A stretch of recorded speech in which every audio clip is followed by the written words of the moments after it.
ইয়া আইয়ুহাল্লাযীনা আমানুত্তাকুল্লাহ,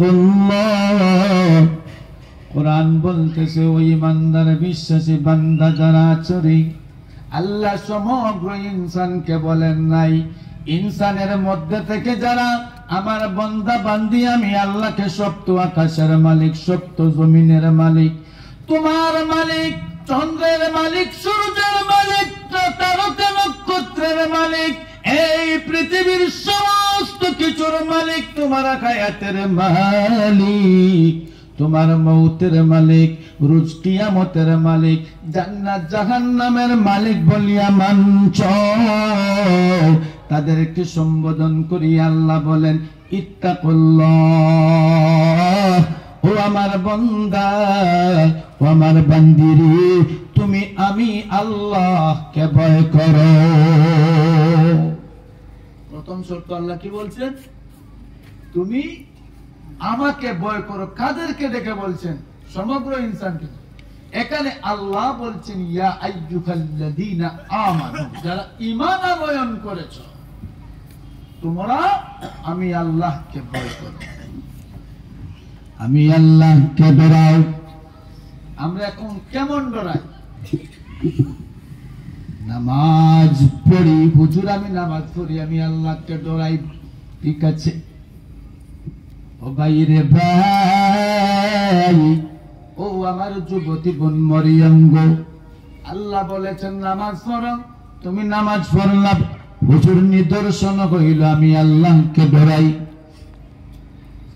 এটা যদি হয় তুমি আল্লাহকে ডরাও, সুদের সাথে তোমার জীবন সম্পৃক্ত, আল্লাহ বলেছেন সুদ হারাম করে দিয়েছেন আল্লাহ, তুমি ওই বেলায় কি আল্লাহকে ডরাইয়াছ রে বান্দা?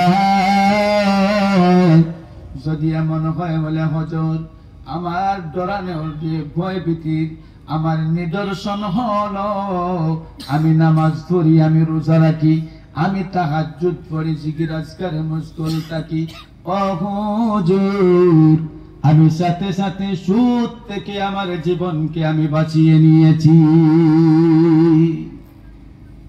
আসেনি এমন? একটা মহল্লার ভিতরে যদি 100 ফ্যামিলি থাকে, তার মধ্যে থেকে এখনো আপনার একজনও মিলবে নি, তা আশঙ্কা। বলবেন হুজুর না তো এমন, আপনি যে ব্যাংকে টাকাটা রাখেন বাধ্যতামূলক রাখেন, কতজন আছে যে যেটা আপনার ইন্টারেস্ট এসেছে ওই ইন্টারেস্টটা আমি খাই না? কতজন হাত দেখাইতে পারবে এই বেলায়? অথচ আমি নামাজ পড়ি, আমি রোজা রাখি, আমি হজ করলাম, যাকাতের সময় যাকাত দেই, এই দিক থেকে আল্লাহকে ডরাইলাম। আল্লাহ পাক বলতেছেন ইউসলিহু লাকুম আমালাকুম, বান্দা শুধু আমাকে ডরালে চলবে না, তুমি আমাকে ডরাও, তুমি আমাকে ভয় করো। যুবক ভাই, ও যুবতী বোন রে, আল্লাহ পাক বলতেছেন তুমি আমাকে ভয় করো, আর সাথে সাথে তোমার কর্মকে তুমি সহি বানিয়ে নাও। তুমি যা তোমার যে চলাফেরা, তোমার চল চলো, তুমি সেটাকে শুধরিয়ে নাও। বলবেন কিভাবে হুজুর শুধরাবো, কোন ভুল করে নিলাম? আল্লাহ পাক বলেছেন বান্দা তুমি সুদের দ্বারস্থ হইও না, ঘুষের দ্বারস্থ হইও না।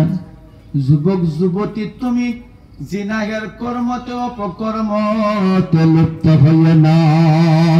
হুজুর এমন নিদর্শন নাই, আমাদের মেলামেশা হয় নাই, আমরা তো ভাবে শুধু মনে হয় আপনার দৈহিক সম্পর্ক, শারীরিক সম্পর্কর নাম হইল জেনা।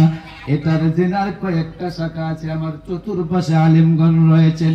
আপনি যদি আপনার কোন মুহররিমাতের সাথে, যার সাথে কথা বলা আপনার জন্য হারাম, যার সামনে আপনি যাওয়া হারাম, যার সামনে আপনি আপনার অঙ্গকে দেখানো হারাম, ওর সাথে যদি আপনি মিঠা মিঠা কথা বলেন, যেটার মধ্যে আপনার নফসে খাইশা যেটা আছে পূর্ণ হইয়া যায়। ভাই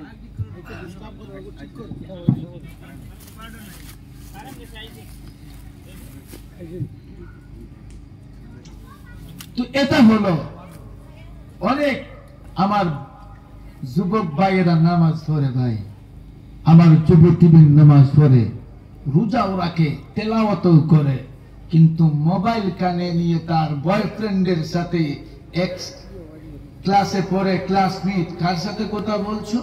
আমার ক্লাসমেটের সাথে বলছি, গুড মর্নিং, গুড ইভিনিং, কেমন আছো, ভালো আছো? হ্যাঁ, ইমোর মাধ্যমে, imo imo imo imo imo চেনেননি? ইমো ইমো বুঝেননি? ইমো একজন আর একজন, একজন যদি আমেরিকায় থাকে আর সে ভারতের ঘুমরার আপনার ওই যে গাঠার পার থাকে, আর রাত্রের অন্ধকারে বাবা কলেজে যাইতে দিল না, বাবা কিছু আবাস পাইয়া কলেজে যাইতে দিল না, আগামীকাল থেকে মরিয়ম তোমার কলেজ বন্ধ, মানুষ তোমাকে নিয়ে সমালোচনা করছে, আমাকে ধিক্কার জানাচ্ছে, কাল থেকে তোমার কলেজে যাওয়া বন্ধ। সেই সাথে মেয়ে বলছে, বাবা তুমি একদিন কেন, 2 দিন কেন, সারাটা জীবন যদি আমাকে আবদ্ধ করে দাও, আর মোবাইলটা যদি আমার হাতটাকে তুমি সিজ না করো, তাহলে আমি আরো এক ধাপ আগাবো। কেমন করে? তখন ল্যাপটা উপরে দিয়ে ইমোজ আপনার ঢুকে তার সারাটা শরীর উলঙ্গ করিয়া তার বয়ফ্রেন্ডকে দেখাচ্ছে। এই জন্য আপনি যত বাধা দেন না কেন, একটা মরকি এসেছে, মরকি মরকি মরকি এসেছে। এই ঘরের মধ্যে যদি ও মা বাবা, প্রজন্ম তোমার যুবক যুবতীকে যদি তুমি ইসলামের দিকে দৃষ্টিত না করো, দীক্ষিত না করো, ও বাবা মা,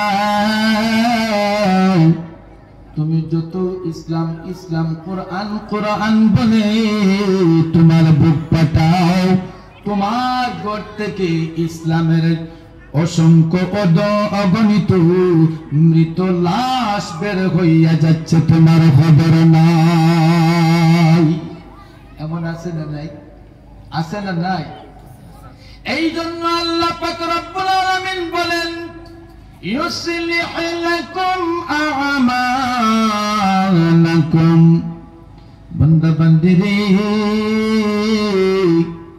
তোমার আচার ব্যবহারকে, তোমার কর্মকে তুমি সহি বানিয়ে নাও। ওয়াজ প্রতি বছর হয়, নমাজি বাবা ছেলেকে বিবাহ করাইবে, উকিল বাবাকে বলে, আপনারা এদিকে মনে হয় রায়বার বলে, তো রায়বার বাবাকে বলে ছেলেটাকে বিবাহ করাইব, ভালো থেকে একটা মেয়ে দেখো, তোমাকে 5,000 টাকা দেব। এখন তো আর কাঠ মাল পূজা লাগে না, এমনিতেই 2 গাড়ি 3 গাড়ি দিয়ে দেয়।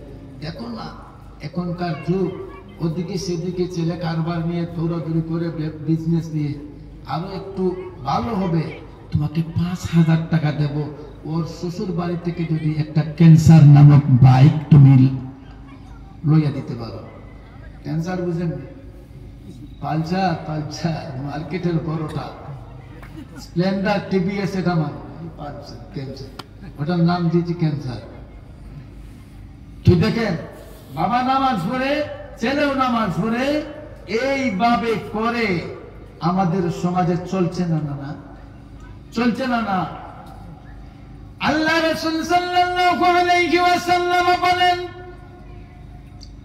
ও মা বাবা, তোমাদের জন্য খুশখবর হলো, ও উম্মত উম্মিতার দল, যার ঘরের মধ্যে একটা মেয়ে সন্তান জন্ম নিল, ও উম্মতের মা বাবা রে, আল্লাহ পাক আমাকে জানিয়ে দিলেন, তোমরা মা বাবা একটা জান্নাতের মালিক হইয়া গেল। আবার বলেন, যার ঘরে 2টা মেয়ে, ও মা বাবা, তোমরা মা বাবা 2টা জান্নাতের মালিক হইয়া গেল। আবার রাসূল বলেন, যার ঘরে 3টা মেয়ে, বাবা তোমার ঘরে, তুমি মা বাবার জন্য 3টা জান্নাত তৈরি হইয়া গেল।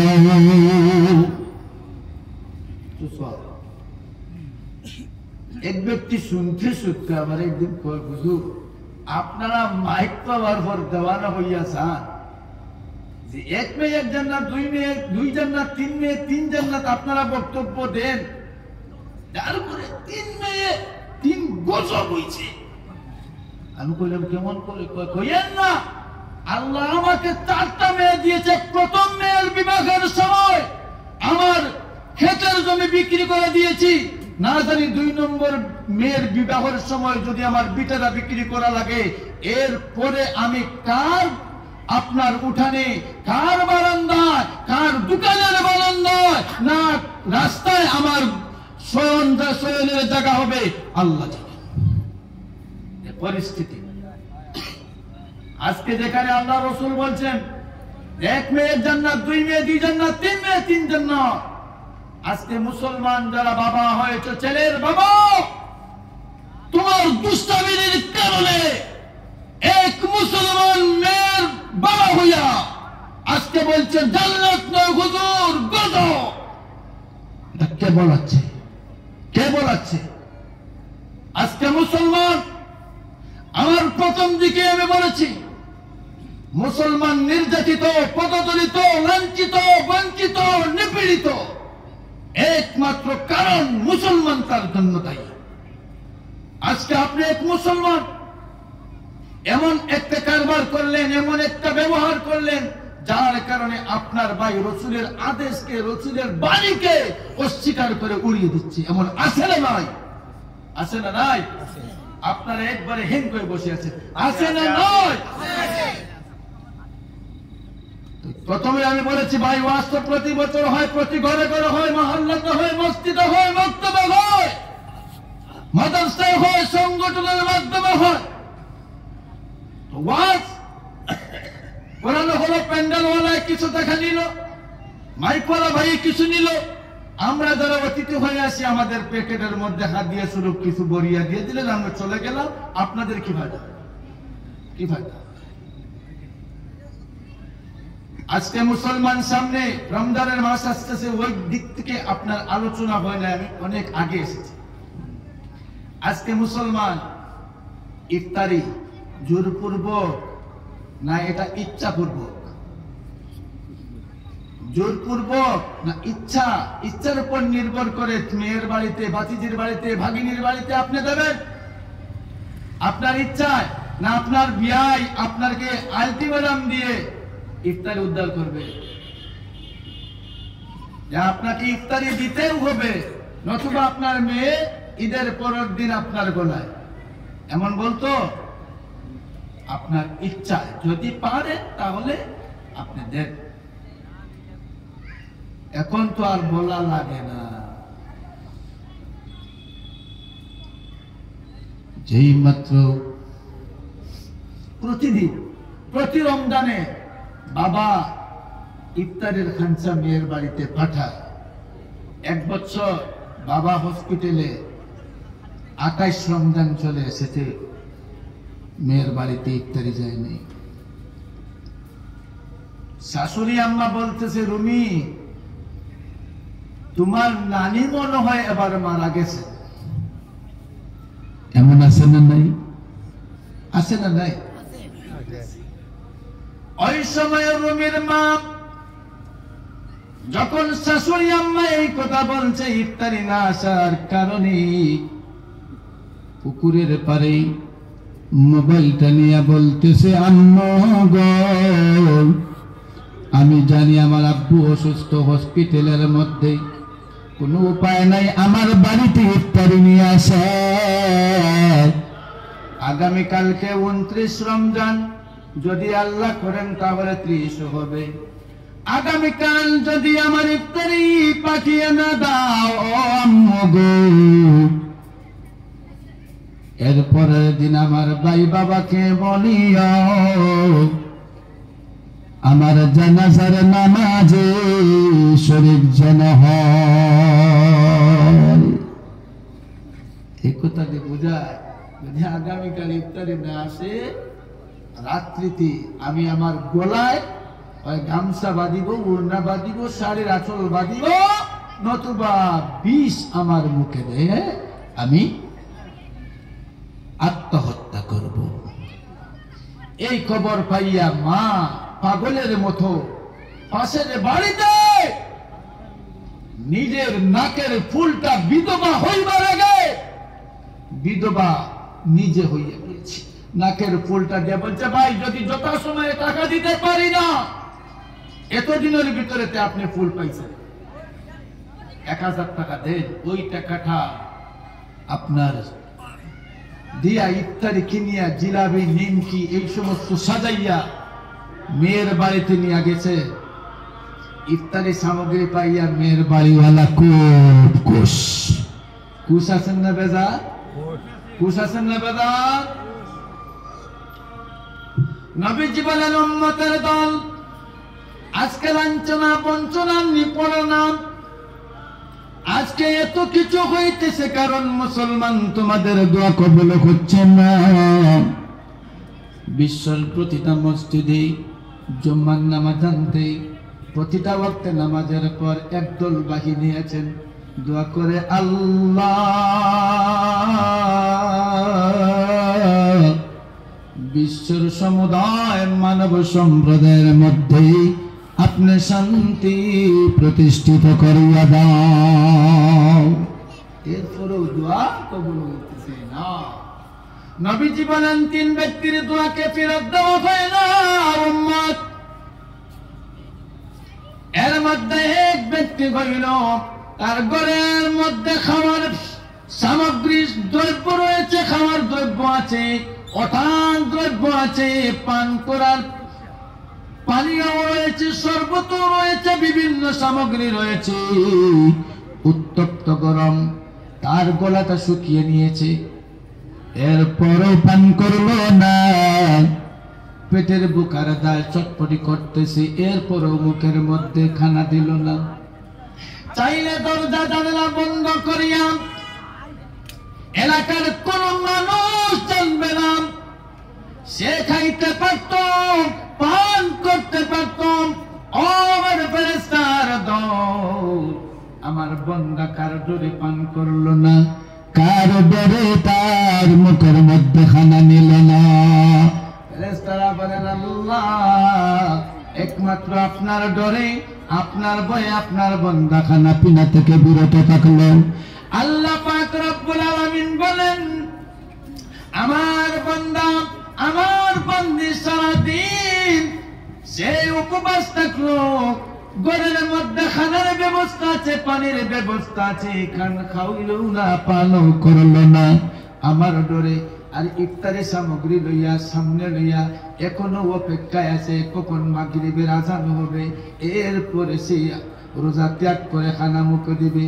এই সামগ্রী সামনে লইয়া দোয়া করতেছে রে ফেরেশতারা, আমার বান্দা এই দোয়ার মাধ্যমে যা চাইল তোমরা সাক্ষী থাকো, আমি আল্লাহ ওই সময়কার দোয়াকে কবুল করে নিলাম।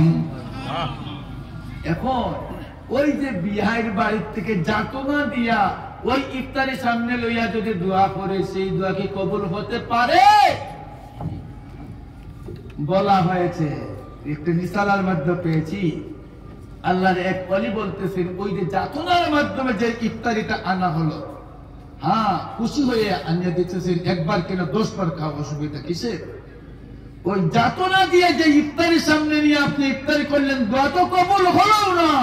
আপনি চেয়ে দেখতেছেন আপনার ছেলের শ্বশুর বাড়ির থেকে জিলাপি এসেছে, নিমকি এসেছে, খেজুর এসেছে, আপনি খেজুর নিমকি মনে করে ভিতরে ঢুকাইলেন, মুখের ভিতরে বলা হয়েছে জিলাপি নয়, খেজুর নয়, নজিস দিয়ে ইফতারি করলেন। নজিস কাদাইয়া, এটা ইসলামের কারো স্থান হতে পারে না। এমন প্রকৃতি শ্রেণীর মানুষ,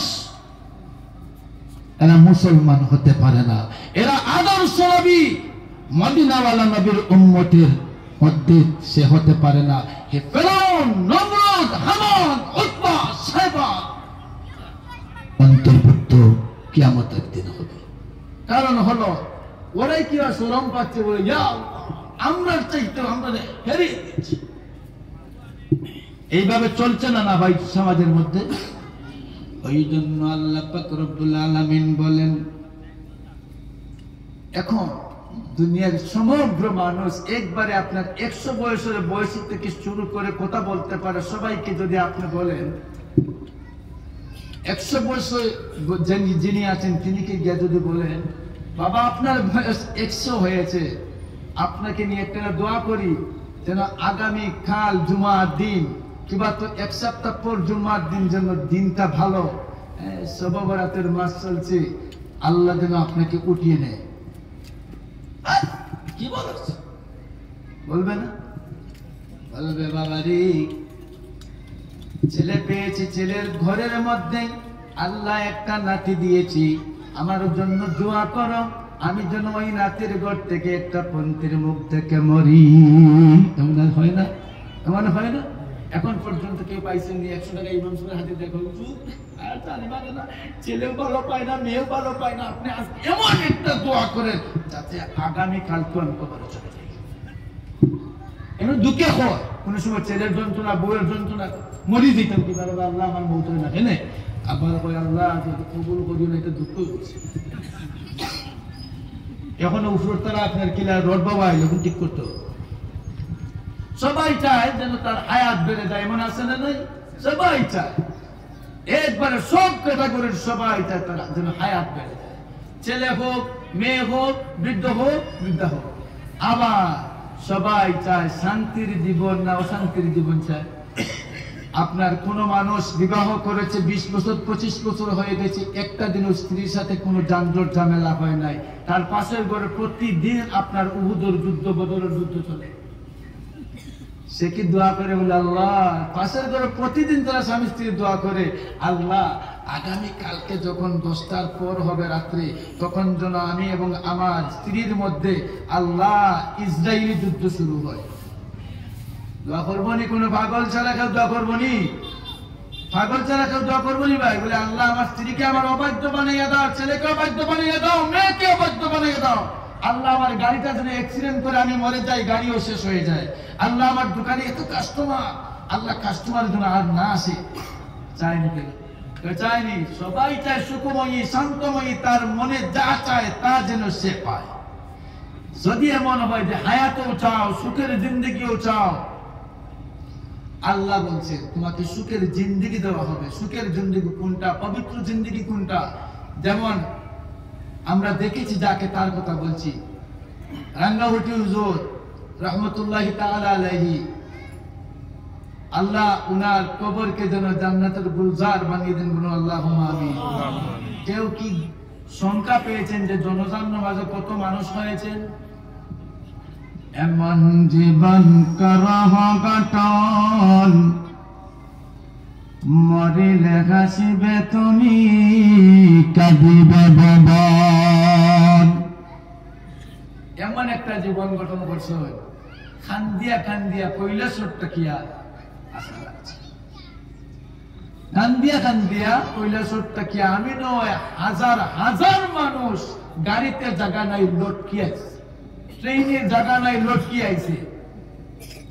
আজকের যুগে যে যাই কো, আমরা এটা কর্ণপাত করি না, কিছু লেখিও না, বলিও না। কারণ হইল সব ফুল মিলিয়া যদি গোলাপ ফুলকে বলে তুমি তোমার সুগন্ধ, তুমি দুর্গন্ধ, গোলাপ ফুল কিবা তো ভালো মানুষ কি এটা মেনে নেবে? মেনে নেবে নি? কখনো মেনে নেবে না। কারণ হলো গোলাপ ফুল গোলাপ ফুল, তুমি শিমিলের ফুল আর যারও ফুল হো না কেন, আর তার পরনিন্দা যতও করো না কেন, গোলাপ ফুল গোলাপ ফুল, গোলাপ ফুল গোলাপ ফুল হয়ে থাকবে, ছিল, আছে, আর কিয়ামত পর্যন্ত থাকবে। যাক, সেদিকে আমি যাবো না। তো পবিত্র জীবন, ওই পবিত্র জীবন আর আরজালিল উমর, এটার মধ্যে পার্থক্য। পবিত্র জীবন আপনার ছেলেও কাঁদে, মেয়েও কাঁদে, স্ত্রী আপনার স্ত্রীও কাঁদে, পুত্রবধূ কাঁদে, দামান কাঁদে, নাতি নাতিনি কাঁদে আপনার মরণে। আরজালিল উমর কাকে বলে জানেননি? নবীজি বলেছেন উম্মত অম্মিতা তুমি আল্লাহর কাছে চাও, আল্লাহ তুমি এমন হায়াত আমাকে দিও না যেটা হলো আরজালিল উমর। আরজালিল উমর কোনটা? আপনার হায়াত বাড়লো, এখন আপনি নাতিকে ডাকলেন, আব্দুল করিম ভাই আরে এটা উঠে আবার দূর বুড়া মর, বাড়ির কেউ দেখতে পারে না। ছেলে কয় আল্লাহ এমন একটা বিপদে পড়ছি, না বুঝাইতে পারে বউকে, না বুঝাইতে পারবো বাবাকে, এমন সমস্যা। কিছুক্ষণ আগে বাবা খাইছি, সে দেখেছে কিন্তু এমন আপনার ব্রেইনের মধ্যে কমিয়ে এসেছে, আর মনে রাখতে পারলে বাবা খাইছি না। কেউ এই জায়গায় কেতা চাচাজি ঠাকুরজি খাইছেন না, দিলে না খাইতা বই এখান দেখো আল্লাহ এই আজরাইল গীতা করো তুরা গেমে দিলাম, এখন তো মানুষ করবো আমি দিই, এমন আছে না নাই? এই বাপ দেখিয়া, এই অবস্থা দেখিয়া আপনার ছেলে মসজিদের কোনায় যাইয়া গিয়া কয় আল্লাহ আমি এমন একটা বিপদের মধ্যে পড়েছি, না আমার বউকে শান্তি দেই না, বাবার মরার কামনা করি। চিন্তা করতে পারলাম এদিকে বাবার সাথে যদি আমি লাগালাগি করি তাহলে আমার জান্নাত শেষ, আর স্ত্রীর সাথে লাগালাগি করলে আমার দুনিয়া শেষ। এমন একটা বিপদের মধ্যে পড়ে ওই উমর যেন না হয়, সবাই যেন 100 বছর বয়সেও যদি হয় এরপরে ওই জন্য সবাই কাঁদে, সবাই কাঁদে। এই জীবন যদি তুমি চাও তাহলে আল্লাহ পাক বলেন মান আমিলা সালিহান মিন যাকারিন আও উনসা ওয়া হুয়া মুমিন।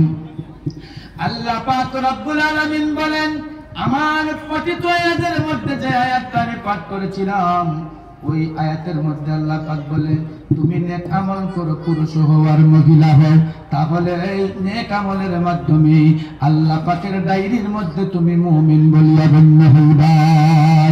শুধু তা না, ও আল্লাহর বান্দা বান্দিরে, আল্লাহ পাক বলেন ফালানুহিয়ান্নাহু হায়াতান তাইয়্যিবা। শুধু মুমিন বলিয়া যে তুমি গণ্য হইলা তা না,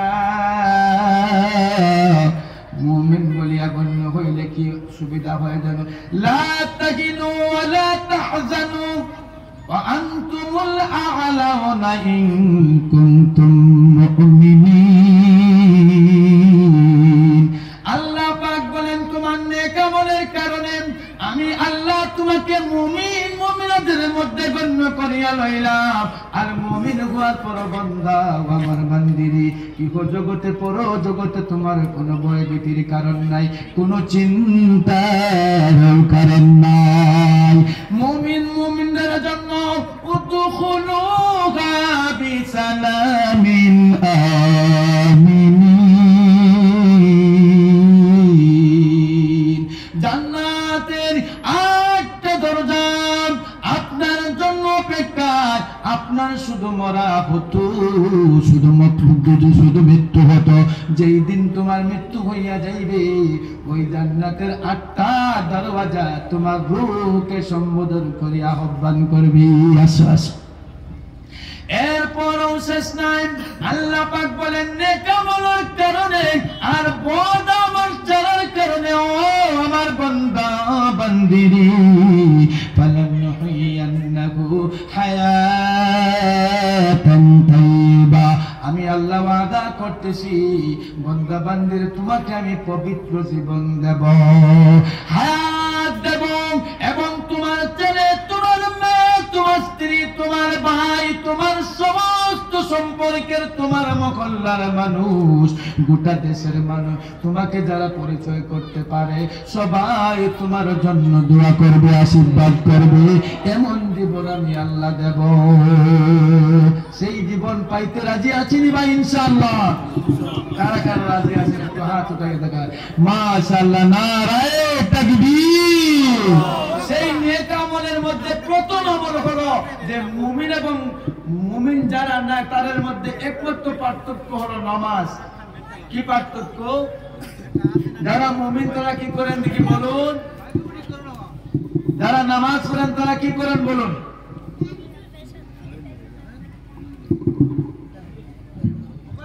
ভাই এই দিকে লক্ষ্য করুন, যারা মুমিন তারা কি করেন, আর যারা মুমিন নাই তারা কি করে না?